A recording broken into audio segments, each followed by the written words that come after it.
One Piece, the Gorosei argue as, spoiler, emerges off Wano's horizon. The first hints of what transpired during Reverie are revealed and a new character approaches Wano's borders in One Piece's chapter 1037. Warning, the following contains spoilers for One Piece chapter 1037, Drunken Dragon Bagua, by Eiichiro Oda, Stephen Paul, and Vanessa Satwan, available in English from Viz Media. As the Wano arc has fully reached its climax with Luffy and Kaido fully engaged in battle, the world outside the isolated country has been in crisis mode. The Reverie ended not long ago. And some major changes came with, among them, the termination of the Seven Warlords system. There's still more to the Reverie that readers have yet to learn, but chapter 1037 provided some tantalizing crumbs to theorize over. In the last few pages of this chapter, the story changed location to Marihoa, the world government headquarters and home to the Celestial Dragons. There, the 5 most powerful men on the planet, the Gorosei, or simply 5 Elder Stars, who run the government, were arguing amongst themselves. One seemed agitated by the events that transpired during the Reverie, while another seemed less worried about the whole ordeal. Wano was what was on the remaining elders' minds.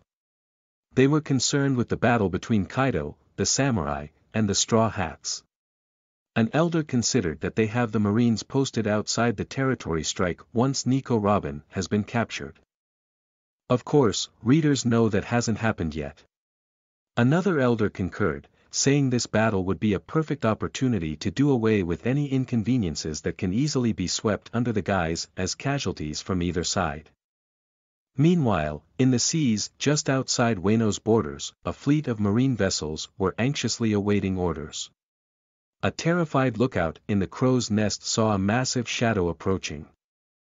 The elders were still fully amidst debate as the topic has moved on to a specific devil fruit. This devil fruit had apparently not been seen in centuries upon centuries, and one elder even chalked it up as simply legend.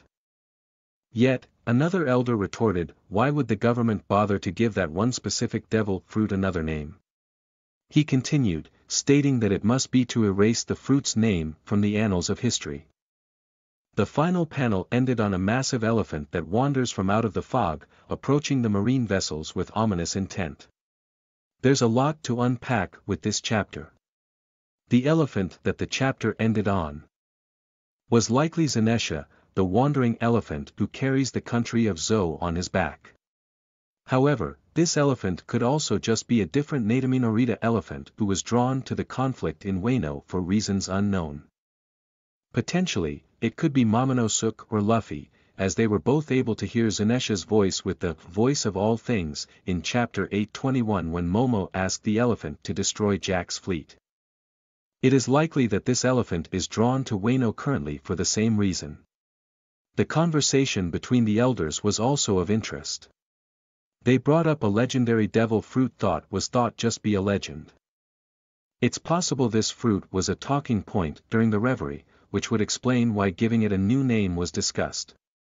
This wouldn't be the first time either that the government has tried to erase something from the history books.